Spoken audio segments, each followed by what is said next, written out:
Maybe it's in the dark. It's going to be lighter. Oh yeah, that's fine. Good evening. I'd like to introduce our speaker for this evening, Julian Williams, an architect and educator. He started out in practice with Catherine Schonfield from 96 to 2000, and then worked at MUF for about 10 years, during which time he started teaching at Westminster, where he then became head of the BA course for about 10 years. He's now Director of Teaching and Learning and Director of the Foundation course, which we run together. Thank you for coming. Anything else to say now? Okay. Oh, well, he's been doing this research into estates and their origins for some years now, so this is part of that research. Thank you. You can speak on that. Oh, right, okay, there we go. Thank you,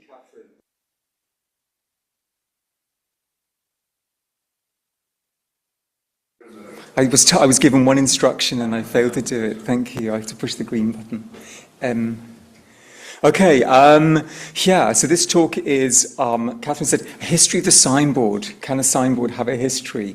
Well, I think it has a story, and the story starts somewhere, and it starts with other stories and connects back through history. So I kind of think, yeah, maybe it has a history. Little bit of a background about me. So yeah, I'm an architect by training, not a map maker. A lot of this talk will be about maps. I worked for quite a few years on public realm projects, so urban and play landscapes, some of which included spaces in and around social housing estates or council estates.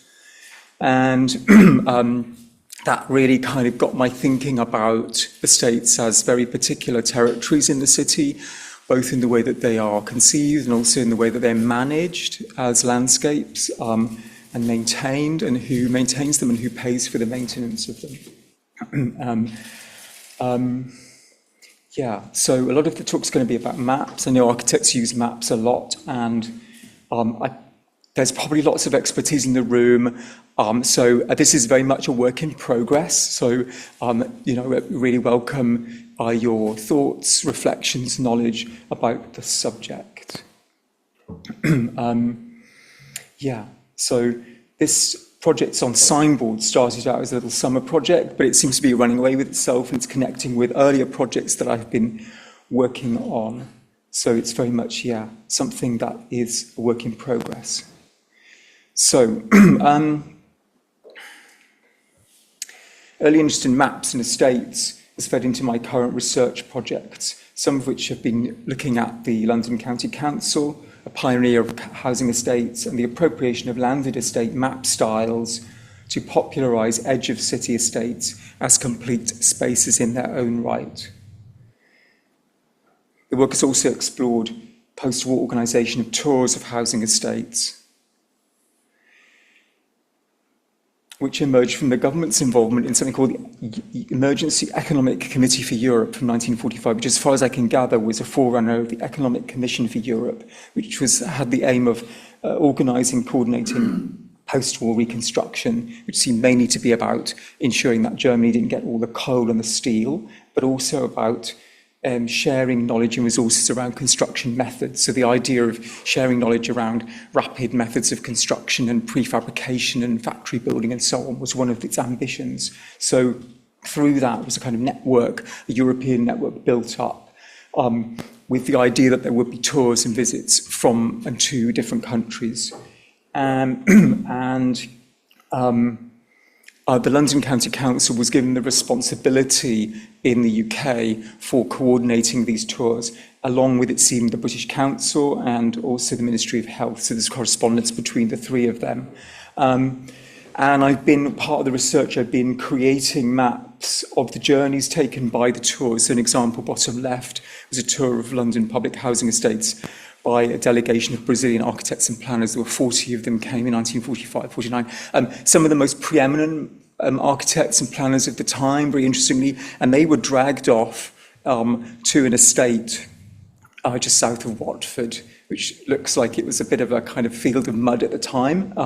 So we have lots of records about what was planned and what was delivered, but we don't have much sort of the experiences of those who went on the tours. And they also kept really extensive archives of the tours that they carried out, and they kept newspaper cuttings, and they also kept visiting cards as well from important notable figures that came on their tours.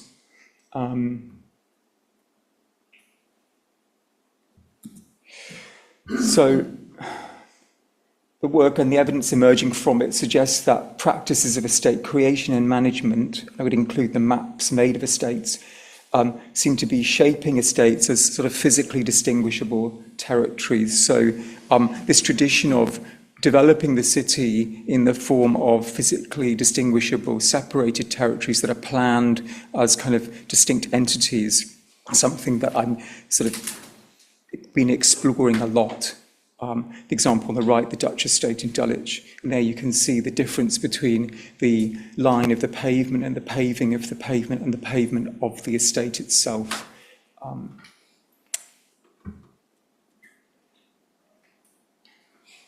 So this brings me to the focus of the talk on how estates get mapped or not.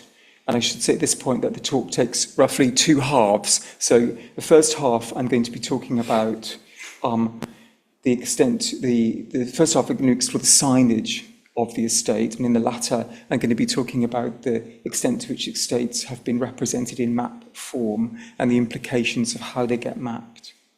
So just to sort of get stuck in, something that popped up on our screens earlier this year, the 2025 Netflix miniseries, Too Much. Anybody watched that?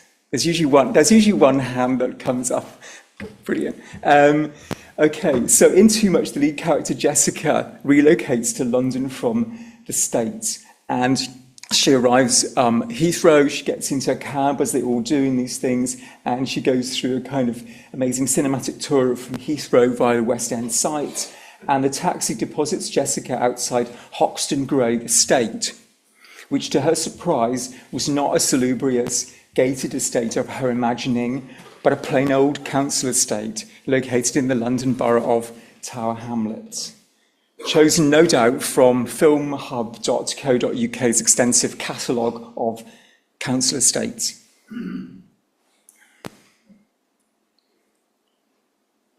Just as well that Jessica went by black cab, neither the fictional Hoxton Grove estate nor the real St. Peter's estate, which is where it's actually based, are named on any map.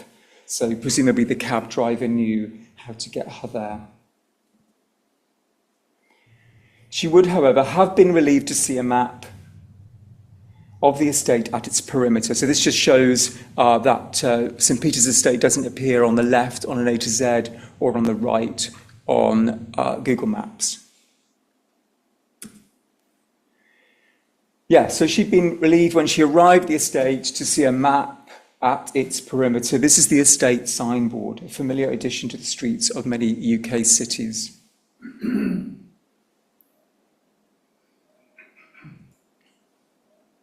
So if we define estates as land under single ownership or management, we can see a picture of the urban landscape as dominated by them.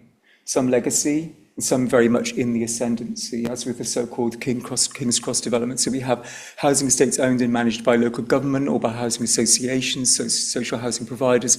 We have industrial estates where the ownership of roads and public spaces is all part of that development. We have commercially owned freehold land with value supported by place stewardship. That's a kind of something that we're going to see significantly at the moment. Place stewardships, that's the kind of management not just of the land owned by the estate, but all of the public realm as well. So a good example would be the Bedford estates in the West End, and obviously King's Cross development, north of King's Cross Station. We also have the vestiges of great estate development from the 19th century, now fragmented and mainly in private ownership.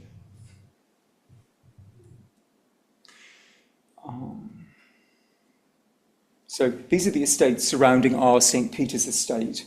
They include developer-led and managed estates, housing association-owned and managed estates, and former council estates that still remaining single ownership and management with leasehold arrangements. So, in fact, St Peter's Estate weirdly is in two parts.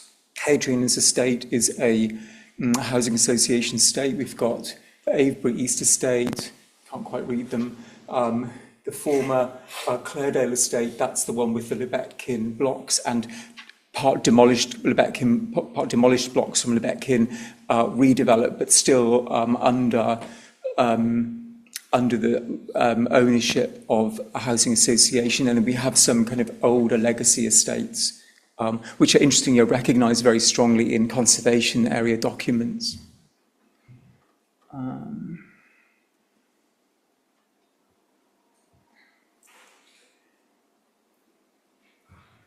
So, signboards. My research has focused on London, and in particular historic signage, in an attempt really to trace the history of the practice. But we can see estate boards across the UK in different forms. So, summer holidays spent wandering around Penzance looking for estate signboards. A really interesting one bottom right, which actually appeared in archival information, and then we managed to find the sign itself. Or we've got examples from Newcastle, the Biker Estate, from rural Wales. Social housing providers and tenant management organisations put them up. Obviously, we have historic ones from the LCC and the GLC, and all of the different London boroughs are producing their own, or with their own kind of graphic language. Signboards are not limited to council, public or social housing. These are examples from commercial developments where estate management includes place stewardship and curation, and a kind of managing not just of the built fabric, but also the success of the estate as a distinct and refined urban destination. And we also have a recent one. Somebody started sending Oliver in the room. No. People have started sending me signs. So this is the one that was sent to me a couple of days ago. It's a new sign that's been put up bottom left, St Joseph's Vale and Blackheath. So yeah, and the middle one is an interesting one, which I'll come to a little bit later. And so to the map itself. So here we have an early sign from the mid-60s, and on the right, a more recent estate redevelopment sign. So this is from the Bonamy estate, which is now demolished in Rotherhithe.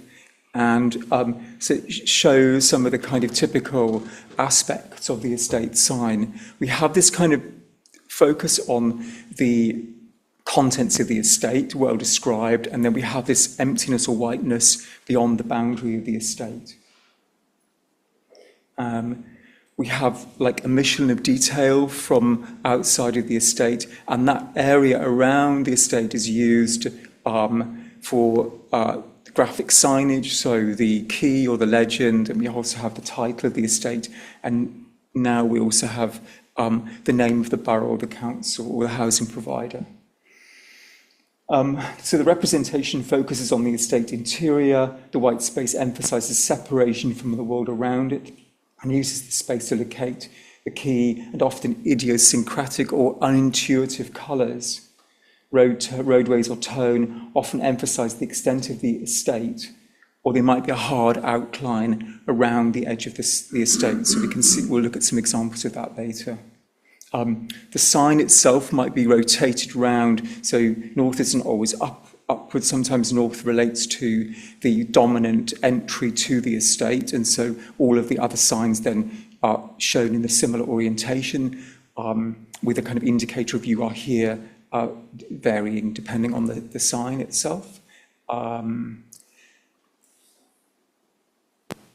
And the one on the right is an interesting one because Maiden Lane, you might know Maiden Lane Estate, to be very familiar to a lot of you. Obviously, it had been further developed with additional buildings added to the periphery of it. And interestingly, new signs went up that only showed the periphery buildings and didn't show the original buildings to the estate. So this was a kind of interesting example of a kind of a map that excludes the original estate and only shows the new estate as a kind of rebranded separate territory.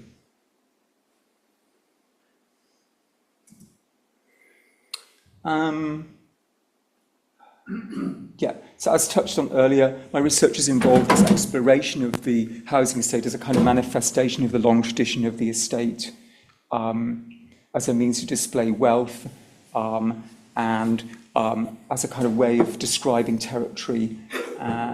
So we've got management of estates from landed gentry, the management of colonial properties, through to the development of existing estates for housing in the late 19th century. So late 19th century is when we start to see the idea that the estate as a landed estate becoming a property development opportunity, and the idea that the landscape of the estate can be developed but somehow can maintain the existing qualities of the original landscape.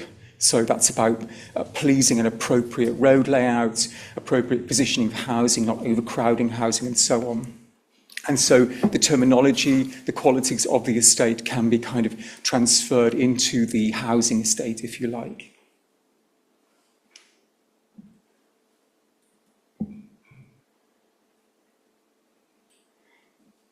So I've been looking at these issues and also common practices of estate mapping and management, and in particular, as with this example, the celebrated estate map as a means to display wealth in pictorial form. So again, we have this focus on the estate interior, a lack of information about what's beyond the estate. So we have this use of whiteness or emptiness beyond the estate.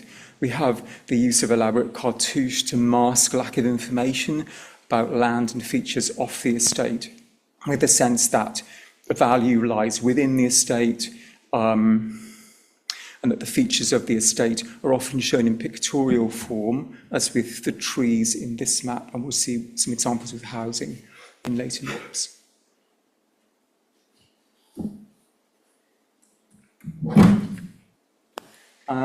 So with the effect of municipalisation of the estate in the late 19th century and early 20th century, we see many features of the original estate map being drawn upon, emphasising the housing estate as a similarly complete and self-contained community.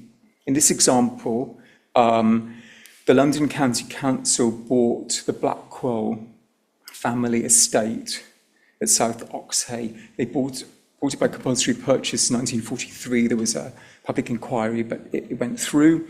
And so on the left, we see the estate map.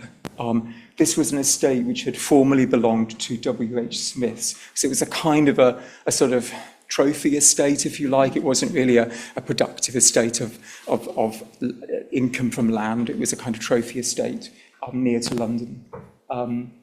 So the estate was bought, and the maps that the London County Council made to celebrate it, and this was in a publication on the work of the LCC, and this was a map drawn by Walter Siegel, and there were photographs as well that accompanied it, which is the example bottom left. So we see here the estate, in this case with schools, social facilities and so on, standing in isolation from neighbouring housing. We've got actually Carpenter's Park to the right, so it's an existing housing development to the right, but that's excluded from the map, and to the north, the outskirts of Watford, again excluded from the map.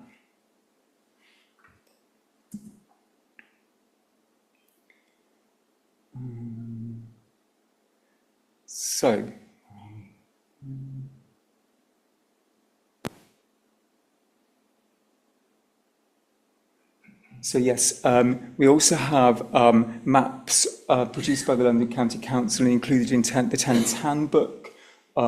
So the middle example is of Becontree. There's a map at the end of the Tenants' Handbook showing the extent of the Becontree estate.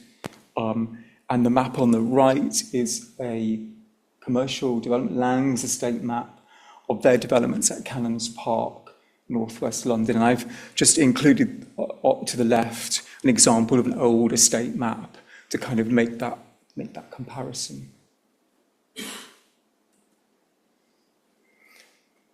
In a series of 3 maps produced in the 1920s and 1930s, the London County Council began to depict their so-called out-county estates in a more pictorial form. And again, they drew on this idea of pictorial representation of settlement. So you can see that on the right-hand side, that's the 1928 map, again compared with an earlier estate map where we have this sort of stylized depiction of a village settlement.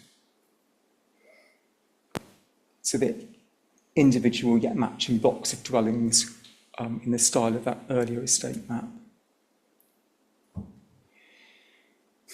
So I would argue that in conceiving of estates, planners and architects drew from the growing interest in the idea of the neighbourhood and the neighbourhood unit as a planning tool. So we have this idea of the map, and we have this idea of self-containment, and then we have this emerging idea that that the neighbourhood can be kind of contained or can kind of be described in physical form through the idea of the neighbourhood unit. And that idea became a basic building block of planned growth. So we see that in the development of new towns and so on after the war. So we're thinking about the design, the social makeup, requisite community facilities to engender belonging and the good life. And so, although the neighbourhood unit emerged from thinking about larger scale urban growth, like whole districts, whole new town quarters, in this case, Clarence Perry's influential work in the States on the idea of the neighbourhood unit, but we can also see it at a smaller scale being taken up with at the level of the estate. So the concern was that new estates would be without community and without soul. The idea that each estate should have its thriving community with its own community centre was at the heart of the work of the NCSS's New Estates Community Committee, who were very keen to develop the idea that estates had community centres. And we can also see these ideas being physically manifested in the work of the Tudor Walters Committee report. So the idea that estate roads should be laid out to avoid through traffic. This is an example here of the work of George Cadbury in Birmingham, looking at road layouts and the idea of the cul-de-sac and the idea of preventing through traffic. And we have the example bottom right of the Manor Estate in Sheffield.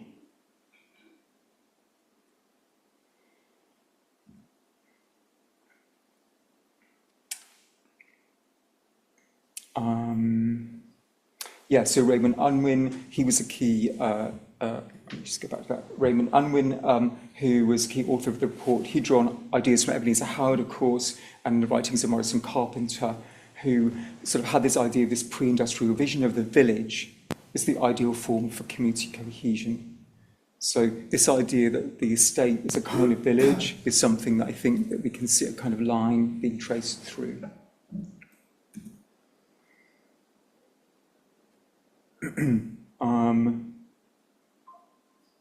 So yeah, here we have examples of belonging, the idea that new estates should engender belonging, and so we have things like the gardening guides, we have the tenants' handbooks and so on being produced by the LCC.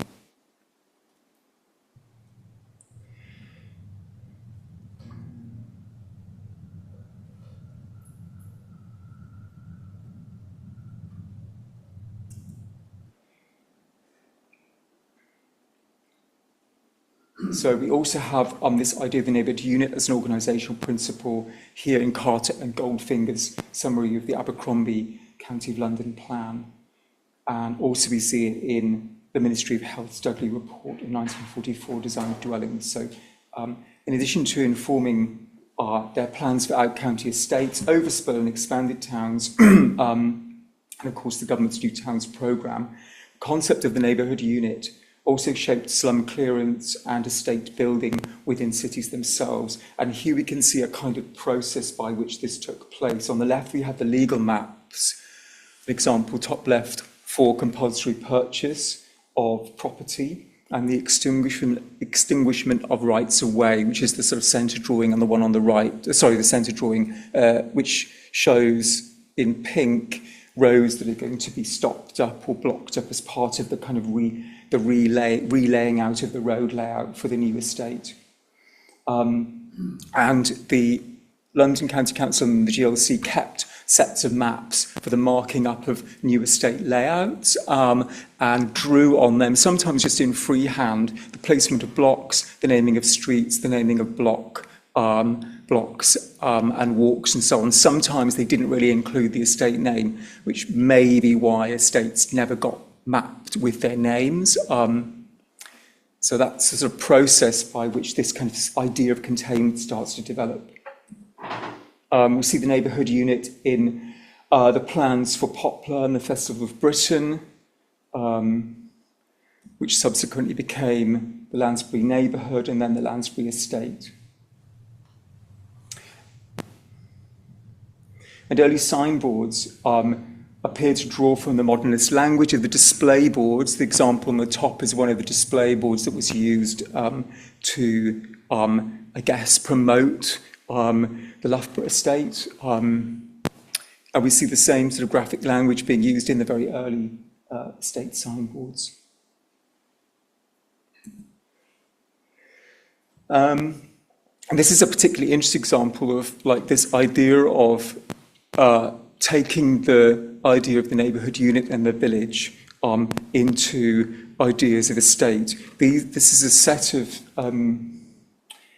there are a set of boards, 20 display boards. They were prepared by Erna Goldfinger and Ursula Blackwell, illustrator Sheila Hawkins, and landscape architect Paul Shepherd, to be printed, and they were sent out to troops. They were produced by the Army Bureau of Current Affairs, who were tasked with sort of providing information to troops to engage them and educate them. So they cover a whole range of different topics. They were sent out fortnightly, many of them covering things like health, education, housing, and so on. So very much shaping like a post-war agenda, and have been credited with the 1945 Labour landslide. So in the 20 signboards, they start off by talking about the neighbourhood and planning the neighbourhood. The first board likens the new estate to a village. So it makes this kind of reference to the village and the village neighbourhood. And then we have on the right-hand side the final board, which shows the new neighbourhood as it would be planned. And it's kind of Haggerston, but they don't say that it's Haggerston, so it's a kind of imaginary neighbourhood.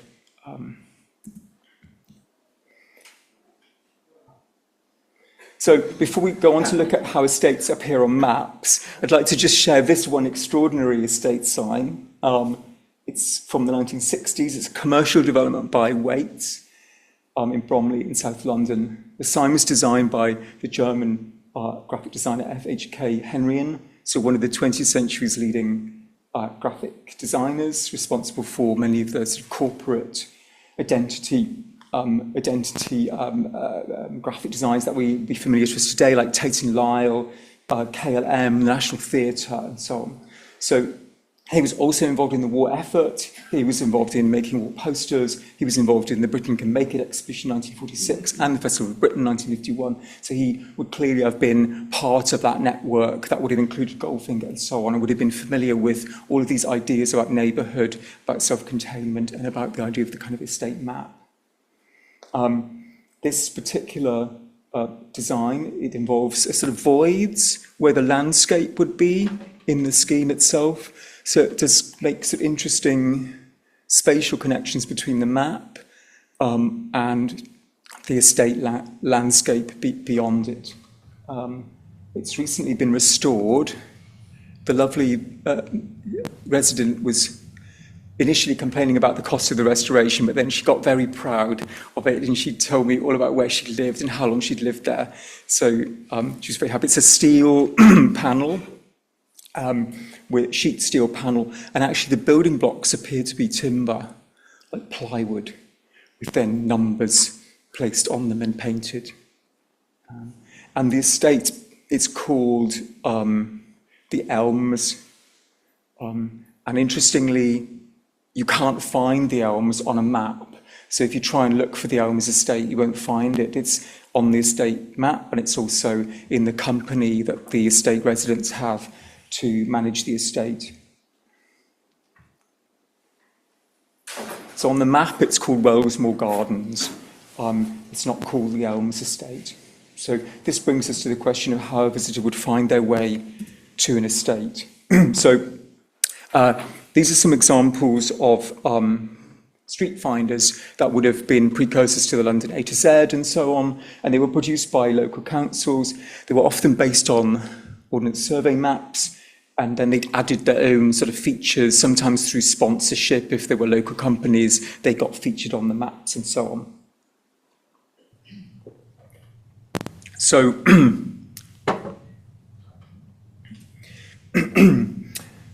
estates don't really feature on these maps at all, as we might expect. I guess the assumption is that maps are for people who are mobile, so they're a kind of middle class mechanism for being able to move through the city, and you have estates with working class people, and it's unlikely you'd ever want to go and visit them, and if you lived on an estate, you'd know your way around, and you wouldn't need to navigate the city in the same way. So there's a kind of, I guess, a class reading of these maps. When it comes to mapping an estate, they show things on the estate that you might go and need, but otherwise these are blank spaces. So here I've shown the World's End estate in the Royal Borough of Kensington Chelsea's map of 1991, so it's a pre-internet map. The World's End estate's amazing. It's got streets, it's got walks, 7 tower blocks, the theatre, the church, the community centre, under 5 centre, all those things are all kind of left off the map. Their street plan includes all of the private schools in the borough, but it doesn't include any of the information about the World's End estate. These are 2 other estates on the same map, Lancaster West Estate. So they show towers, which is interesting. I think that towers are kind of prominent things in the city, and they're good for kind of wayfinding. So they've included Grenfell Tower and they've included Trellick Tower. But again, they haven't included any of the other information of the estate of which the towers form a part. The early A to Z maps, drawn by their own cartographers, so they don't use Ordnance Survey map data. They include like a limited language of street edge and street name. So there's a very specific idea about what a city comprises. It comprises streets, and streets have names. So estates are more complex spaces than that. They have multiple levels, they have walks, they have garden spaces, they have all kinds of complex and rich spatial layouts and organizations, and these things are not really, there's no way of being able to map these in these early street finders. So here we have on the right the example of the Golden Lane estate. It's just a blank space. Whereas on the left, pre-construction of a particular estate, 1948, the Barnsbury estate, we have lots of street pattern, lots of complex, quite small streets. So there is a way of being able to show them if they're streets.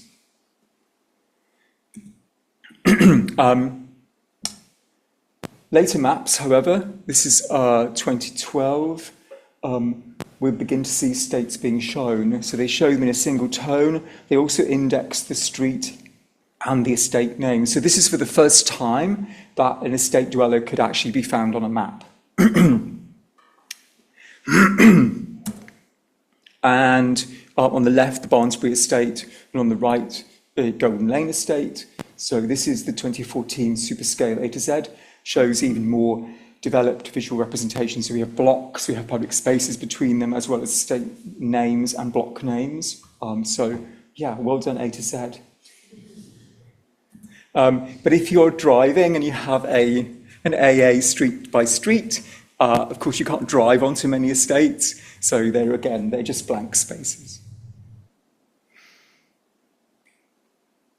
So on the right is the Hallfield estate. That does have a road through it, and so the road is marked. Golden Lane estate, as we know, doesn't have roads on it quite the same way, so that's just left blank.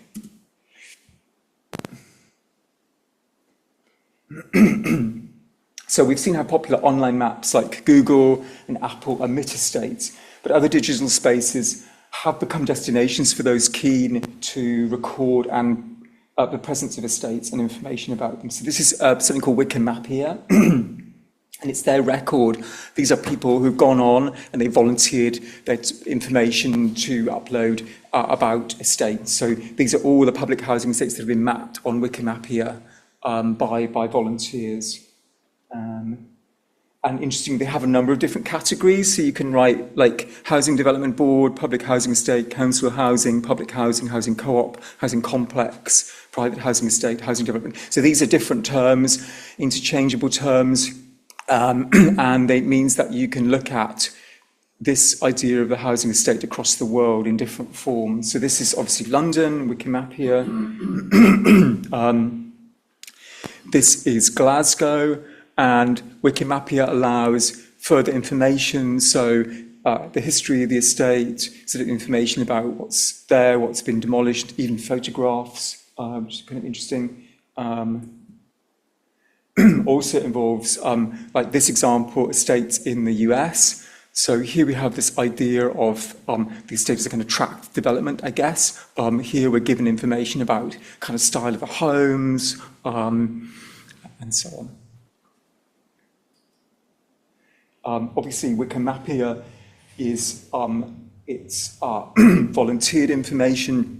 It's quite unsystematic. There's also big issues in the map world about who owns maps and whether they are owned, as you know, with Google. Wikimapia is owned by, it's privately owned, so there have been concerns about that. But interesting, and in this case, somebody's uploaded the estate signboard, which is kind of interesting.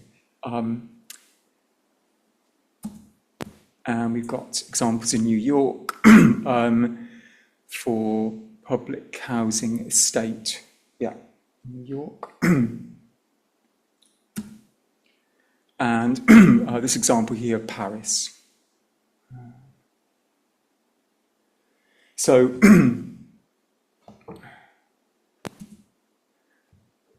we have another thing called OpenStreetMap, which is open source mapping, which is interesting. So it does avoid issues of ownership like Wikimapia and Google. But OpenStreetMap estates are not really mapped to the same extent. And there's lots of discussion as well on blogs about what a housing estate is. Is it a neighborhood? Is it a residential area? Is it something that's categorical? So it's quite interesting sort of fundamental discussions about what an estate is. Is it a land use? Is it a social district, social construct? Is it something to do with ownership and something to do with management and so on? So quite interesting sort of questions about what comprises an estate on OpenStreetMap. This particular one has been mapped. So you can see Golden Lane Estate. Somebody's gone in, you map the perimeter, and that gives you an idea about the extent of the estate. This sort of type of mapping, generally it's about points and objects. So the idea with an estate that you have lots of objects comprise something that works collectively together with a landscape is something that OpenStreetMap it struggles with, I think, for that reason.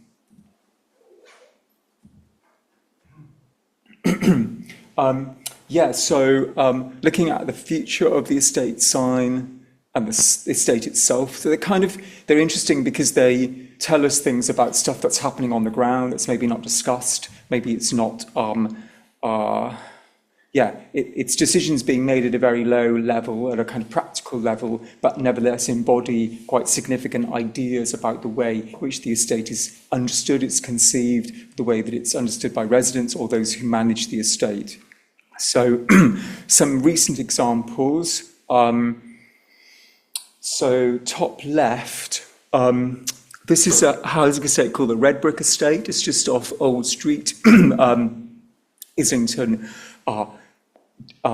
Redeveloped the estate by adding additional buildings, demolishing and moving a community centre. Additional buildings, I think, were mixed. Some were possibly for not at social rent, but affordable rent. I think some for sale, I'm not sure.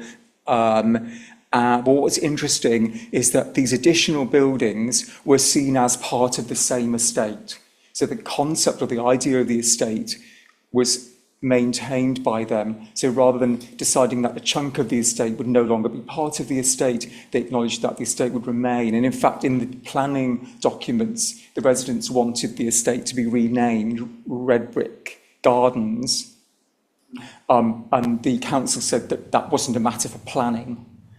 So it's interesting that they kind of used the planning process to avoid the idea that the estate could be renamed, because of course it was within their gift to rename the estate. They did it in the first place.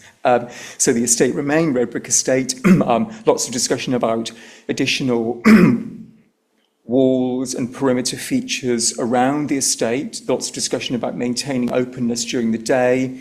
But all through this, the idea that there would be an estate at the end was never really questioned.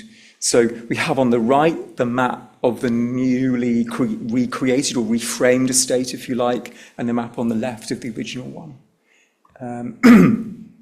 Bottom left, so we looked earlier at the Maiden Lane estate map that had been created when additional buildings have been added to the estate. That's the map on the left. Recently, a new map has emerged. You have to rotate it, sort of the earlier map through 90 degrees, but interestingly, the newer map has renamed the estate Maiden Lane Community.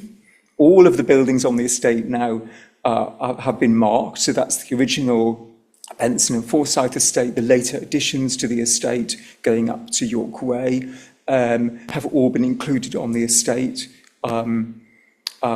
We have all the features of an estate map. We have this very heavy outline of the estate, which in this case makes the estate quite hard to read, because actually we have housing on the northern perimeter, a railway line on the southern perimeter, and a roadway on the right-hand side on the eastern perimeter. But the estate has been drawn with this very heavy outline. So this, again, this idea of the estate being a kind of contained territory and having an interior and sitting around with whiteness around it. And just the last example on the right-hand side, the Barnsbury estate. So the Barnsbury estate consisted of earlier buildings of early London County Council sort of walk-up blocks, brick blocks of the style that we see all around London. Pre-Second World War estate, and then we have a later part of the Barnsbury estate, which is the sort of 1950s, more spaced out blocks, and you can see that on the map there, that's on the western side of the map. The Housing Association have pushed through a redevelopment, a wholesale redevelopment of the scheme. And in order to do that, they've turned the estate into two parts. One that they've started to rebrand Old Barnsbury. So they've started to create a state map of Old Barnsbury, which will be retained. So all of the original LCC buildings are going to be refurbished and re-insulated and so on. And then all of the post-war blocks will be demolished, all of them. Some of them will be social housing, and a lot of it will be housing for sale. So they've rebranded that as the new Barnsbury estate. So they're using the idea of estate, again, to create this idea of identity, containment, and sort of separation, if you like, from the surrounding urban territory. So those are three examples of kind of what we're starting to see, and how we can see those changes being kind of read through the sign itself.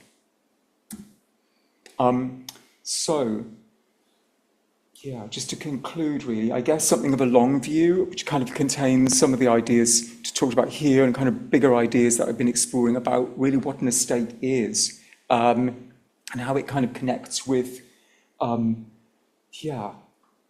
broad ideas, I suppose. Exploring and tracing back both the practical genesis and also this sustained existence of the idea of ownership and management of land.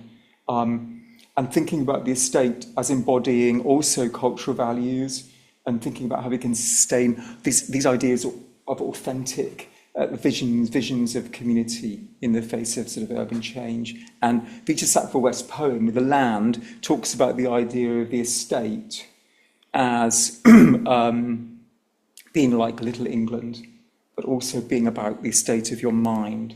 And it's a kind of for me, like, it captures this idea of the estate as a romantic alignment of community, neighbourhood, and enclosed territory. And it speaks to the desire to make a bounded place in which to belong. Yeah, so that's my talk.